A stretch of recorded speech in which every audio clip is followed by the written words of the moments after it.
2023ನೇ ಸಾಲಿನ G20 ದೇಶಗಳ ಶೃಂಗ ಸಮ್ಮೇಳನ ಸೆಪ್ಟೆಂಬರ್ 9 ಮತ್ತು 10ರಂದು ದೆಹಲಿಯಲ್ಲಿ ನಡೆಯಿತು. ಈ ಮೀಟಿಂಗ್ ಲಿಟರಲಿ ಭಾರತದಲ್ಲಿ ಅಂತಾರಾಷ್ಟ್ರೀಯ ಹಬ್ಬದ ವಾತಾವರಣವನ್ನ ಕ್ರಿಯೇಟ್ ಮಾಡಿತು.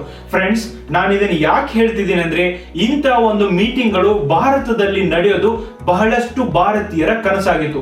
ಯಾವಾಗ ನ್ಯೂಯಾರ್ಕ್ ನಲ್ಲಿ ಯುನೈಟೆಡ್ ನೇಷನ್ಸ್ ನ ಸೆಕ್ಯೂರಿಟಿ ಕೌನ್ಸಿಲ್ ಮೀಟಿಂಗ್ ಆಗ್ತಿತ್ತು, ಬಹಳಷ್ಟು ಭಾರತೀಯರು ಅನ್ಕೊಂಡಿದ್ರು ಇದೇ ತರ ಅಂತಾರಾಷ್ಟ್ರೀಯ ಎಲ್ಲ ನಾಯಕರು ಕೂಡ ಭಾರತಕ್ಕೆ ಯಾವಾಗ ಬರ್ತಾರೋ, ಭಾರತದಲ್ಲೂ ಕೂಡ ಈ ತರ ಒಂದು ದೊಡ್ಡ ಮೀಟಿಂಗ್ ನ ಯಾವಾಗ ಮಾಡ್ತಾರೆ ಅಂತ. ಫೈನಲಿ ಅಂತ ಕನಸುಗಳು ಸಹಕಾರಗೊಂಡಿವೆ. ಹಾಗೆ ಬೇರೆ ದೇಶದ ಸ್ಪೇಸ್ ಏಜೆನ್ಸಿಗಳು ಯಾವಾಗ ಚಂದ್ರನ ಮೇಲೆ ಲ್ಯಾಂಡ್ ಆದ್ರೂ ಅವಾಗ ಭಾರತೀಯರಿಗೂ ಕೂಡ ಕನಸಿತ್ತು, ನಮ್ಮ ದೇಶದ ಬಾವುಟವನ್ನ ನಾವು ಸ್ಪೇಸ್ ಅಲ್ಲಿ ನೋಡ್ಬೇಕು ಅಂತ. 2023ರಲ್ಲಿ ಭಾರತ ಚಂದ್ರನ ಮೇಲೆ ಸಕ್ಸಸ್ಫುಲ್ ಆಗಿ ಲ್ಯಾಂಡ್ ಆಗಿದೆ. ನಮ್ಮ ಬಾವುಟವನ್ನ ಚಂದ್ರನ ಮೇಲೂ ಕೂಡ ಭಾರತೀಯರು ಹಾರಿಸಿದ್ದಾರೆ. ಬೇರೆ ಯಾವುದೋ ದೇಶಗಳು ಒಲಿಂಪಿಕ್ ನಲ್ಲಿ ಗೆಲ್ಲುವಂತ ಗೋಲ್ಡ್ ಮೆಡಲ್ ಅನ್ನ ನೋಡಿದಂತ ಭಾರತೀಯರು, ಯಾರೋ ಭಾರತೀಯರು ಕೂಡ ಒಲಿಂಪಿಕ್ ಅಲ್ಲಿ ಗೋಲ್ಡ್ ಮೆಡಲ್ ಗೆಲ್ಲಬೇಕು ಅನ್ನೋದು ಬಹಳಷ್ಟು ಜನರ ಕನಸಾಗಿತ್ತು. ಹಾಗೆ ರೀಸೆಂಟ್ಲಿ ನೀರಜ್ ಚೋಪ್ರಾ ಅವರು ಭಾರತಕ್ಕೆ ಗೋಲ್ಡ್ ಮೆಡಲ್ ಗೆಲ್ಲುವುದರ ಮೂಲಕ, ಅಂದ್ರೆ ಅಂತಾರಾಷ್ಟ್ರೀಯ ಮಟ್ಟದಲ್ಲಿ ಭಾರತ ಇವತ್ತು ತನ್ನ ವರ್ಚಸ್ಸನ್ನ ಹೆಚ್ಚಿಸಿದೆ ಅನ್ನೋದ್ರಲ್ಲಿ ಯಾವುದೇ ಸಂದೇಹವಿಲ್ಲ.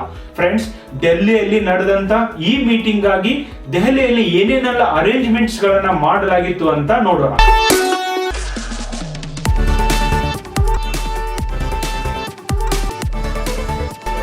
ವಾವ್ ಭಾರತ್ ವಾವ್, ಈ ತರ ಜಗತ್ತಿನ ಎಲ್ಲಾ ನಾಯಕರನ್ನ ಒಂದ್ ಕಡೆ ನೋಡೋದೇ ಒಂದ್ ಖುಷಿ. ಅದರಲ್ಲೂ ಭಾರತದ ಪ್ರಧಾನಮಂತ್ರಿ ಮೋದಿಜಿ ಅವರ ಅಧ್ಯಕ್ಷತೆಯಲ್ಲಿ ಇಷ್ಟೆಲ್ಲಾ ನಾಯಕರು ಭಾಗಿಯಾಗ್ತಾ ಇರೋದು ಇನ್ನೊಂದು ಖುಷಿ. ಅಷ್ಟೇ ಅಲ್ಲ, ಈ ಒಂದು ಇನ್ಸಿಡೆಂಟ್ ಜಗತ್ತೇ ಭಾರತದ ಕಡೆಗೆ ತಿರುಗಿ ನೋಡುವ ಹಾಗೆ ಮಾಡಿದೆ. ಈ ಕ್ರೆಡಿಟ್ ಡೆಫಿನೆಟ್ಲಿ ಕೇಂದ್ರ ಸರ್ಕಾರಕ್ಕೆ ಸಲ್ಲಲೇಬೇಕು. ಭಾರತದ ಅಧ್ಯಕ್ಷತೆಯಲ್ಲಿ ನಡೆದಂತ ಈ G20 ಸಮ್ಮೇಳನ ವಸುಧೈವ ಕುಟುಂಬಕಂ ಎಂಬ ವಿಶಾಲ ಧ್ಯೇಯ ವಾಕ್ಯದ ಅಡಿಯಲ್ಲಿ, ಒಂದು ಭೂಮಿ, ಒಂದು ಕುಟುಂಬ, ಒಂದು ಭವಿಷ್ಯ ಎಂಬ ಘೋಷ ವಾಕ್ಯದ ಅಡಿಯಲ್ಲಿ G20 ದೇಶಗಳ ಅಧ್ಯಕ್ಷ ಸ್ಥಾನವನ್ನ ಭಾರತ ಅಲಂಕರಿಸಿದಾಗ ಜಗತ್ತು ಅದೇ ಕರೋನಾದ ಹೊಡೆತದಿಂದ ಹೊರಗೆ ಬರ್ತಾ ಇತ್ತು. ಗಾಯದ ಮೇಲೆ ಬರೆ ಎಳೆದಂಗೆ ರಷ್ಯಾ ಮತ್ತು ಯುಕ್ರೇನ್ ಯುದ್ಧದಿಂದಾಗಿ ಜಗತ್ತಿನ ಆರ್ಥಿಕತೆಯಲ್ಲಿ ಅನೇಕ ಸಮಸ್ಯೆಗಳಿದ್ವು. ಇಂತಹ ಸಂದರ್ಭದಲ್ಲಿ ಭಾರತ ಆತ್ಮವಿಶ್ವಾಸದಿಂದನೇ ಈ ಅಧ್ಯಕ್ಷ ಸ್ಥಾನವನ್ನ ಅಲಂಕರಿಸಿತು. ಹಾಗಾದರೆ G20 ಅಧ್ಯಕ್ಷ ಸ್ಥಾನದಲ್ಲಿ ಕುಳಿತು ಭಾರತ ಸಾಧಿಸಿದ್ದೇನು? ಭಾರತ ಇವತ್ತು ಜಗತ್ತಿನಲ್ಲಿ 5th ಲಾರ್ಜೆಸ್ಟ್ ಎಕಾನಮಿ ಆಗಿದೆ. 3rd ಲಾರ್ಜೆಸ್ಟ್ ಎಕಾನಮಿ ಆಗಬೇಕು ಅಂತ ಕನಸು ಕಾಣ್ತಾ ಇದೆ. दुनिया की पहली 3 इकोनॉमीज में एक नाम भारत का होगा. ಅದಕ್ಕೆ ಈ G20 ಸಮ್ಮೇಳನ ಎಷ್ಟರ ಮಟ್ಟಿಗೆ ಸಹಕಾರಿಯಾಗುತ್ತೆ? ಭಾರತ ಯುನೈಟೆಡ್ ನೇಷನ್ಸ್ ಅಲ್ಲಿ ಪರ್ಮನೆಂಟ್ ಮೆಂಬರ್ಶಿಪ್ ಅನ್ನ ಪಡಿಬೇಕು ಅನ್ನುವಂತ ಗುರಿಯನ್ನ ಹೊಂದಿದೆ. ಅದಕ್ಕೆ ಈ G20 ಸಮ್ಮೇಳನ ಎಷ್ಟರ ಮಟ್ಟಿಗೆ ಸಹಕಾರಿಯಾಗುತ್ತೆ? ಇಂಥ ಎಲ್ಲಾ ವಿಷಯಗಳನ್ನ ಈ ಒಂದು ವಿಡಿಯೋದಲ್ಲಿ ಚರ್ಚಿಸೋಣ. Welcome to my YouTube channel Eeranna Kanamadi. Chapter number 1, history of G20 group. ಜಗತ್ತಿನಲ್ಲಿ ಆಗುವ ಆರ್ಥಿಕ ಹಿಂಜರಿತದಿಂದ ಒಂದು ದೇಶ ಇನ್ನೊಂದು ದೇಶಕ್ಕೆ ಸಪೋರ್ಟ್ ಮಾಡಬೇಕು ಅನ್ನುವಂತ ಉದ್ದೇಶದಿಂದ 1999ರಲ್ಲಿ 19 ದೇಶಗಳು ಪ್ಲಸ್ ಯುರೋಪಿಯನ್ ಯೂನಿಯನ್ ಸೇರಿ ಈ G20 ಎಂಬ ಗುಂಪನ್ನ ಮಾಡಿಕೊಂಡ್ರು. ಮೊದಲೆಲ್ಲ ಈ G20 ದೇಶಗಳ ಫೈನಾನ್ಸ್ ಮಿನಿಸ್ಟರ್ಗಳು ಮತ್ತು ಸೆಂಟ್ರಲ್ ಬ್ಯಾಂಕಿನ ಗವರ್ನರ್ಗಳ ಮೀಟಿಂಗ್ಗಳು ಮಾತ್ರ ಆಗ್ತಿದ್ವು. 2008 ಮತ್ತು 2009ರಲ್ಲಿ ಆದಂತ ವರ್ಲ್ಡ್ ಎಕನಾಮಿಕ್ ಕ್ರೈಸಿಸ್ ಆದ ನಂತರ ಈ ದೇಶದ ಮುಖ್ಯಸ್ಥರು ಕೂಡ ವಾರ್ಷಿಕ ಸಮ್ಮೇಳನಗಳಲ್ಲಿ ಭಾಗಿಯಾಗಲು ಪ್ರಾರಂಭಿಸಿದರು. ಎಮರ್ಜಿಂಗ್ ಎಕಾನಮಿಗಳಿಂದ ಕೂಡಿರುವಂತ G20 ದೇಶಗಳು ಇವತ್ತು ಜಗತ್ತಿನಲ್ಲಿ ಹೆಚ್ಚು ಪ್ರಾಮುಖ್ಯತೆಯನ್ನು ಹೊಂದಿವೆ. ಯಾಕಂದ್ರೆ ಜಗತ್ತಿನ ಟೋಟಲ್ GDPಯಲ್ಲಿ 85ರಷ್ಟು GDP ಶೇರಿಂಗ್ ಅನ್ನ ಈ ದೇಶಗಳು ಹೊಂದಿವೆ. ಜಾಗತಿಕ ಒಟ್ಟಾರೆ ವ್ಯಾಪಾರದಲ್ಲಿ 75% ಶೇರ್ ಅನ್ನ ಈ G20 ದೇಶಗಳು ಹೊಂದಿವೆ. ಮತ್ತು ಅದರೊಂದಿಗೆ ಜಗತ್ತಿನ ಒಟ್ಟು ಜನಸಂಖ್ಯೆಯಲ್ಲಿ 2/3 ಜನಸಂಖ್ಯೆ ಕೂಡ ಇದೇ ದೇಶಗಳಿವೆ. ಅಂದ್ರೆ ಈ G20 ದೇಶಗಳು 21ನೇ ಶತಮಾನದಲ್ಲಿ ಬೇಕಾದಂತ ಎಲ್ಲ ಪೊಟೆನ್ಶಿಯಲ್ ಗಳನ್ನ ಹೊಂದಿವೆ ಎಂದು ಅರ್ಥ. ಭಾರತದ ಅಧ್ಯಕ್ಷತೆ ಅಡಿಯಲ್ಲಿ ದೇಶದ 60 ಸ್ಥಳಗಳಲ್ಲಿ 200ಕ್ಕೂ ಹೆಚ್ಚು ಸಭೆಗಳನ್ನ ನಡೆಸಲಾಗಿದೆ. ಇದರ ಮೂಲಕ ಭಾರತದ ಆರ್ಥಿಕ ಅಭಿವೃದ್ಧಿಯನ್ನ ಜಗತ್ತಿಗೆ ತಿಳಿಸಲಿಕ್ಕೆ ಕೇಂದ್ರ ಸರ್ಕಾರ ಪ್ರಯತ್ನಿಸಿದೆ. ದೆಹಲಿಯಲ್ಲಿ ನಡೆದಂತ 18ನೇ G20 ದೇಶಗಳ ಸಂಘ ಸಮ್ಮೇಳನದಲ್ಲಿ 20 ಸದಸ್ಯ ರಾಷ್ಟ್ರಗಳು, 9 ಅತಿ ಅತಿಥಿ ರಾಷ್ಟ್ರಗಳು ಹಾಗೂ 14 ಅಂತಾರಾಷ್ಟ್ರೀಯ ಸಂಸ್ಥೆಗಳ ನಾಯಕರು ಜಗತ್ತಿನ ಉಜ್ವಲ ಭವಿಷ್ಯಕ್ಕಾಗಿ ಈ ಎಲ್ಲ ನಾಯಕರು ದೆಹಲಿಯಲ್ಲಿ ಭಾಗಿಯಾಗಿದ್ದಾರೆ. 2023ರ ಈ G20 ಸಮ್ಮೇಳನಕ್ಕಾಗಿ ದೆಹಲಿಯ ಐತಿಹಾಸಿಕ ಸ್ಥಳವಾದಂತ ಪ್ರಗತಿ ಮೈದಾನದಲ್ಲಿ 21ನೇ ಶತಮಾನಕ್ಕೆ ಬೇಕಾದಂತ ಎಲ್ಲಾ ಇನ್ಫ್ರಾಸ್ಟ್ರಕ್ಚರ್ ಗಳಿಂದನೂ ಭಾರತ ಮಂಟಪವನ್ನ ಸೃಷ್ಟಿ ಮಾಡಲಾಗಿತ್ತು. ಬನ್ನಿ ಇದರ ಒಂದು ವಿಡಿಯೋನ ನೋಡ್ಕೊಂಬ. दिल्ली के दिल में एक आधुनिक स्मार्ट शहर का प्रतिबिंब, जिसका आकार है अद्भुत और सुविधाएं वर्ल्ड क्लास, जो है तेजी से विकसित हो रहे नए भारत का नया प्रतीक. दिल्ली की पहचान हमारा प्रगति मैदान अब अपने नए रूप में सभी के स्वागत को तैयार है. 123 एकड़ में बने इस एग्जीबिशन एंड कन्वेंशन कॉम्प्लेक्स की गिनती शंघाई और फ्रैंकफर्ट के जैसे विश्व के 10 एग्जीबिशन एंड कन्वेंशन सेंटर्स में होगी, जहां 54,000 वर्ग मीटर का एयर कंडीशन्ड कन्वेंशन सेंटर और 3 ओपन एम्फी थिएटर बनाए गए हैं. करीब 1.5 लाख वर्ग मीटर यानी 26 फुटबॉल फील्ड्स जितने कवर्ड एरिया में फैले प्रगति मैदान 2.0 में कुल 7 नए एग्जीबिशन हॉल्स हैं. इसके लेवल 3 पर बने हॉल में ऑस्ट्रेलिया के सिडनी ओपेरा हाउस से भी अधिक 7,000 विजिटर्स बैठ सकते हैं. भारत की अध्यक्षता में आयोजित G20 के राष्ट्राध्यक्षों की मेजबानी का गौरवपूर्ण अवसर भी इस कन्वेंशन सेंटर के समिट रूम को मिलेगा. यहां 116 देशों की इंटरनेशनल सोलर अलायंस का प्रतीक सूर्य द्वार है.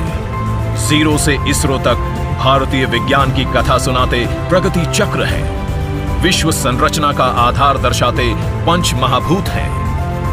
भारत द्वारा विश्व को समर्पित योग भी है. देश के विभिन्न प्रांतों से ली गई चुनिंदा सामग्री और कलाओं के सम्मिश्रण से बना IECC का ये भव्य रूप अपने आप में एक भारत श्रेष्ठ भारत का उत्तम उदाहरण है.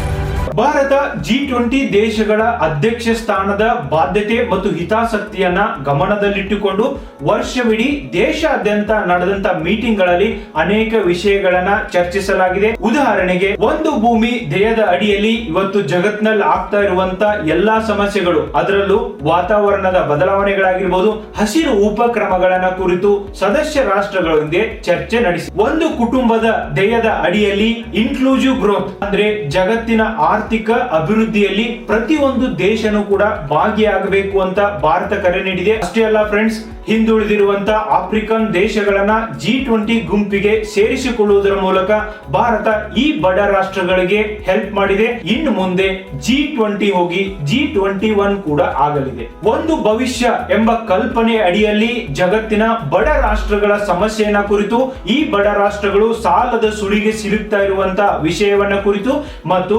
ಜಗತ್ನಲ್ಲಾಗ್ತಾ ಇರುವಂತ ಹವಾಮಾನ ಬದಲಾವಣೆಯಿಂದ ಈ ಬಡ ರಾಷ್ಟ್ರಗಳಿಗೆ ಇದರಿಂದ ಸಮಸ್ಯೆ ಆಗುತ್ತೆ ಅನ್ನೋದನ್ನ ಕೂಡ ಹೇಳಿ. ಚಾಪ್ಟರ್ ನಂಬರ್ 2 ಭಾರತ ಮಾಡಿರುವಂತ ಸಾಧನೆಗಳನ್ನ ಜಗತ್ತಿಗೆ ತಿಳಿಸಿಕೊಟ್ಟಿತು. ಭಾರತದಲ್ಲಿ ನಡೆದಂತ ಈ G20 ಸಮ್ಮೇಳನದಲ್ಲಿ ಭಾರತ ಜಗತ್ತಿನಲ್ಲಿ ಆಗ್ತಾ ಇರುವಂತ ಸಮಸ್ಯೆಗಳು, ಅದರಲ್ಲೂ ವಾತಾವರಣದ ಬದಲಾವಣೆಗಳಾಗಿರ್ಬೋದು, ಹಸಿರು ಉಪಕ್ರಮಗಳನ್ನ ಕುರಿತು ಜಗತ್ತಿಗೆ ವಿವರವಾಗಿ ತಿಳಿಸಿದೆ.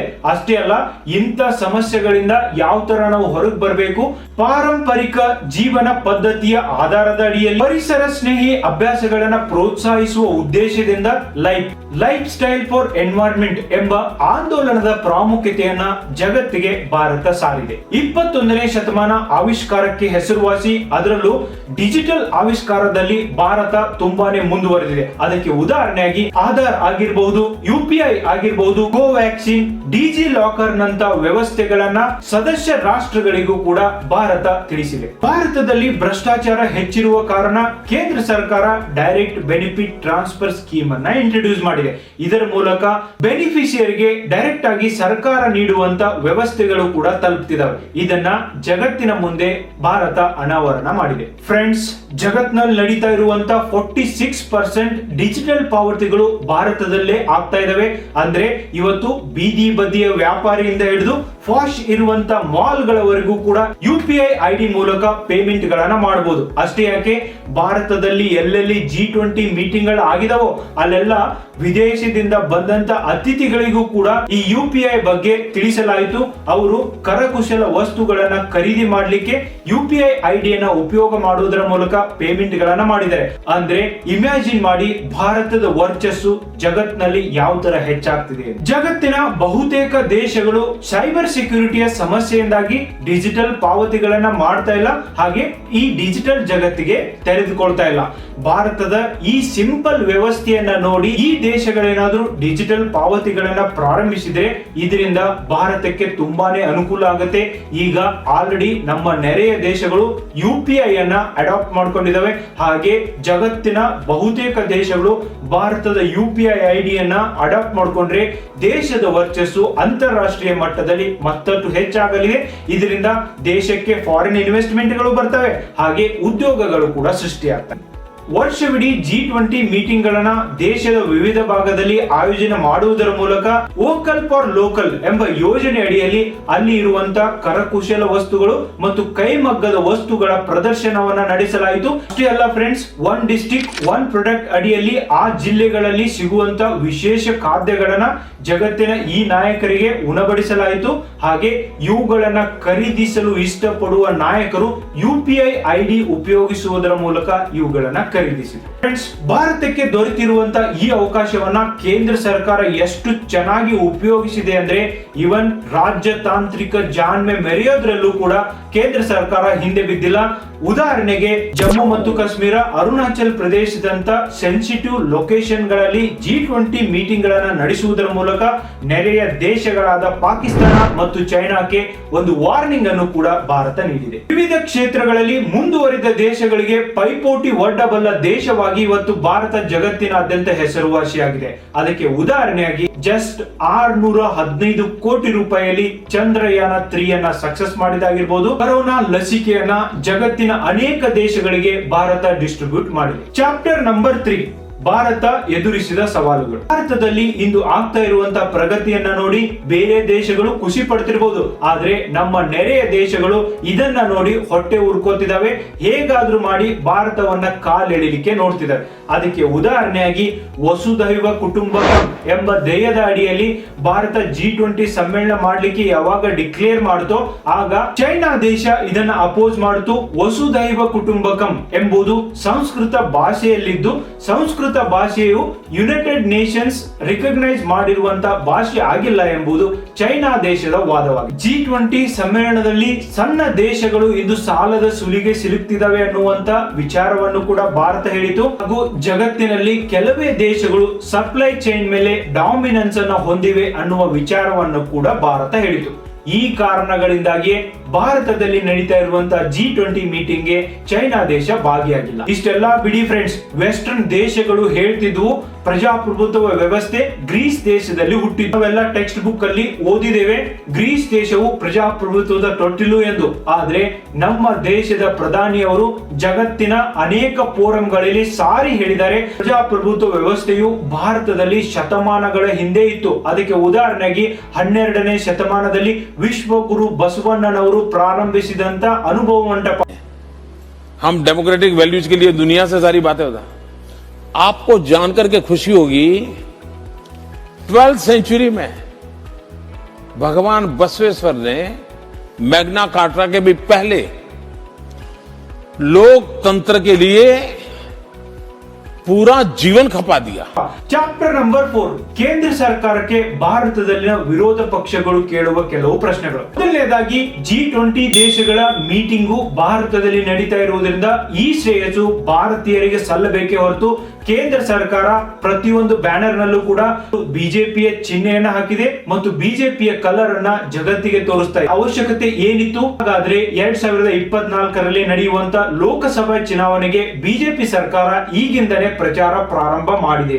ಇದರ ವಿರುದ್ಧವಾಗಿ ಬಿಜೆಪಿ ಪಕ್ಷ ಹೇಳುವುದೇನೆಂದ್ರೆ ಕಳೆದ 75 ವರ್ಷಗಳಿಂದನೂ ಕಾಂಗ್ರೆಸ್ ಪಕ್ಷದ ಗುರುತಾಗಿ ಭಾರತದ ಧ್ವಜವನ್ನ ಉಪಯೋಗಿಸಲಾಗಿದೆ. ಇದರ ಅವಶ್ಯಕತೆ ಏನಿತ್ತು ಎಂಬುದು ಇವರ ಪ್ರಶ್ನೆ. ಎರಡನೇದಾಗಿ G20 ಮೀಟಿಂಗ್ ಆಗಿ ಜಗತ್ತಿನ ಎಲ್ಲಾ ನಾಯಕರನ್ನ ಭಾರತಕ್ಕೆ ಕರೆಸುವುದರ ಮೂಲಕ ಕೇಂದ್ರ ಸರ್ಕಾರ ಹೇಳ್ತಿದೆ ಭಾರತ ವಿಶ್ವಗುರು ಆಗ್ತಿದೆ ಅಂತ. ಆದ್ರೆ ವಿರೋಧ ಪಕ್ಷಗಳು ಕೇಳುವಂತ ಪ್ರಶ್ನೆ ಏನು ಅಂದ್ರೆ, ಭಾರತದಲ್ಲಿ ಇರುವಂತ ಹಳ್ಳಿಯ ಸ್ಕೂಲ್ ನಲ್ಲಿ ಟೀಚರ್ ಗಳ ಸಮಸ್ಯೆ ಇದೆ, ಇಂಥ ಸಮಸ್ಯೆಯನ್ನ ಇಟ್ಕೊಂಡು ಭಾರತ ಹೇಗೆ ವಿಶ್ವಗುರು ಆಗಲು ಸಾಧ್ಯ ಎಂದು. ಮೂರನೇದಾಗಿ ಬಿಜೆಪಿ ಸರ್ಕಾರ ಕಳೆದ 9 ವರ್ಷಗಳಲ್ಲಿ ಮಾಡಿರುವಂತ ಸಾಧನೆಯನ್ನ ಜಗತ್ತಿನ ಎಲ್ಲಾ ನಾಯಕರಿಗೂ ತೋರಿಸಿ, ಆದ್ರೆ ಬ್ಲಾಕ್ ಮನಿಯನ್ನ ಭಾರತಕ್ಕೆ ವಾಪಸ್ ತರಲಿಕ್ಕಾಗಿಲ್ಲ. ಭಾರತದಲ್ಲಿ ಹೆಚ್ಚುತ್ತಿರುವ ಭ್ರಷ್ಟಾಚಾರವನ್ನ ಕುರಿತು ಯಾಕೆ ತಿಳಿಸಿಲ್ಲ? ಇಂತಹ ಸಮಸ್ಯೆಗಳನ್ನ ಜಗತ್ತಿನ ಈ ನಾಯಕರ ಮುಂದೆ ಹೇಳುವುದರಿಂದ ಸಮಸ್ಯೆಗೆ ಸೊಲ್ಯೂಷನ್ ಕೂಡ ಬರ್ತಿತ್ತು ಎಂಬುದು. ನಾಲ್ಕನೇದಾಗಿ ದೆಹಲಿಯಲ್ಲಿ ಈ ಮೀಟಿಂಗ್ ನಡೆಸುವ ಉದ್ದೇಶದಿಂದ ಬೀದಿ ಬದಿಯಲ್ಲಿ ಜೀವಿಸ್ತಾ ಇರೋರು ಮತ್ತು ಸ್ಲಮ್ ನಲ್ಲಿರೋರನ್ನ ಬೇರೆ ಸ್ಥಳಕ್ಕೆ ಸ್ಥಳಾಂತರಿಸಲಾಗಿದೆ. ಇದರಿಂದ ಇವರ ಜೀವನ ಕೂಡ ಅಸ್ತವ್ಯಸ್ತವಾಗಿದೆ. ವಿಮರ್ಶಕರು ಕೇಂದ್ರ ಸರ್ಕಾರಕ್ಕೆ ಈ ತರ ಹಿಗ್ಗಾಮುಗ್ಗಾ ಪ್ರಶ್ನೆಗಳನ್ನು ಕೇಳಿದ್ರು ಕೂಡ ಜಗತ್ತೇ ಪಾಲಿಸಬೇಕಾದಂತ ಕೆಲವು ನಿಯಮಗಳನ್ನ ಡೆಲ್ಲಿ ಡಿಕ್ಲರೇಷನ್ ಅಡಿಯಲ್ಲಿ ಘೋಷಣೆ ಮಾಡಿದೆ. ಅವು ಏನಂದ್ರೆ, G20 ಗ್ರೂಪ್ಗೆ ಆಫ್ರಿಕನ್ ಒಕ್ಕೂಟ ಹೊಸದಾಗಿ ಸೇರ್ಪಡೆಯಾಗಿದೆ. ವಿಶ್ವದಾದ್ಯಂತ 20% ಎಥನಾಲ್ ಮಿಶ್ರಿತ ಪೆಟ್ರೋಲ್ ಬಳಕೆ ಹೆಚ್ಚಿಸುವ ಜಾಗತಿಕ ಜೈವಿಕ ಇಂಧನ ಕೂಟ ರಚನೆಯನ್ನ ಕೂಡ ಘೋಷಣೆ ಮಾಡಿದೆ. ಭಾರತ ಮಧ್ಯಪ್ರಾಚ್ಯ ಯುರೋಪ್ ನಡುವೆ ಆರ್ಥಿಕ ಕಾರಿಡಾರ್ ಯೋಜನೆಯ ಚಿಂತನೆ ಕೂಡ ಹಂಚಿಕೊಂಡಿದೆ. G20 ರಾಷ್ಟ್ರಗಳ ಪರಿಸರ ಮತ್ತು ಹವಾಮಾನ ವೀಕ್ಷಣೆಗಾಗಿ ಉಪಗ್ರಹ ಯೋಜನೆಯನ್ನ ಮಾಡಿದೆ. ಭಾರತ ಮತ್ತು ಬ್ರಿಟನ್ ನಡುವೆ ವ್ಯಾಪಾರ ಹೂಡಿಕೆ ಕುರಿತು ಮೋದಿ ಮತ್ತು ಋಷಿ ಸುನಾಕ್ ಮಾತುಕತೆ ನಡೆಸಿದ್ದಾರೆ. ವಾಣಿಜ್ಯ ಸೇರಿದಂತೆ ಇತರೆ ಕ್ಷೇತ್ರದಲ್ಲಿ ಭಾರತ ಮತ್ತು ಜಪಾನ್ ನಡುವೆ ಪರಸ್ಪರ ಸಹಕಾರಕ್ಕೆ ಸಮ್ಮತಿಯನ್ನ ನೀಡಿದೆ. ವ್ಯಾಪಾರ, ವಾಣಿಜ್ಯ, ರಕ್ಷಣೆ, ತಂತ್ರಜ್ಞಾನ ಕ್ಷೇತ್ರದಲ್ಲಿ ಒಟ್ಟಾಗಿ ಕೆಲಸ ಮಾಡಲು ಭಾರತ, ಇಟಲಿ ಕೂಡ ಒಪ್ಪಿವೆ. ಫ್ರೆಂಡ್ಸ್, ನೋಡಿದ್ರಲ್ವಾ ಜಗತ್ತಿಗೆ ಒಳ್ಳೇದಾಗಬೇಕು ಅಂತ ಈ G20 ಮೀಟಿಂಗ್ ಮೂಲಕ ಭಾರತ ಏನೇನೆಲ್ಲ ಘೋಷಣೆಗಳನ್ನ ಮಾಡಿದೆ. ಆದ್ರೆ ಜೀವನದಲ್ಲಿ ನೀವು ಏನೆಲ್ಲ ಮಾಡಿದ್ರು ಕೂಡ ನಿಮ್ಮನ್ನ ಕ್ರಿಟಿಸೈಸ್ ಮಾಡೋರು ಇರೋರೆ. ಆದ್ರೆ ಮೋದಿಜಿಯನ್ನ ನೋಡಿದ್ರೆ ಅನ್ಸುತ್ತೆ ಭವ್ಯ ಭಾರತದ ನಿರ್ಮಾಣದ ಹಾದಿಯಲ್ಲಿ ಇರುವ ಅವರು ಈ ವಿಮರ್ಶೆಗಳಿಗೆಲ್ಲ ತಲೆ ಕೊಡ್ತಾ ಇಲ್ಲ ಅಂತ. ಮೋದಿಜಿ ಅವರು ದೇಶದ ಅಭಿವೃದ್ಧಿಯನ್ನ ಮಾಡುವ ದೃಢ ಸಂಕಲ್ಪವನ್ನ ನೋಡಿದಾಗ ನನಗಂತೂ ಯಯಾತಿ ನಾಟಕದ ಈ ಸಾಲುಗಳು ನೆನಪಾಗ್ತವೆ. ಬೆಳಕಿಲ್ಲದ ದಾರಿಯಲ್ಲಿ ಚಲಿಸಬಲ್ಲೆ, ಕನಸುಗಳೇ ಇಲ್ಲದ ದಾರಿಯಲ್ಲಿ ಹೇಗೆ ಚಲಿಸಲಿ?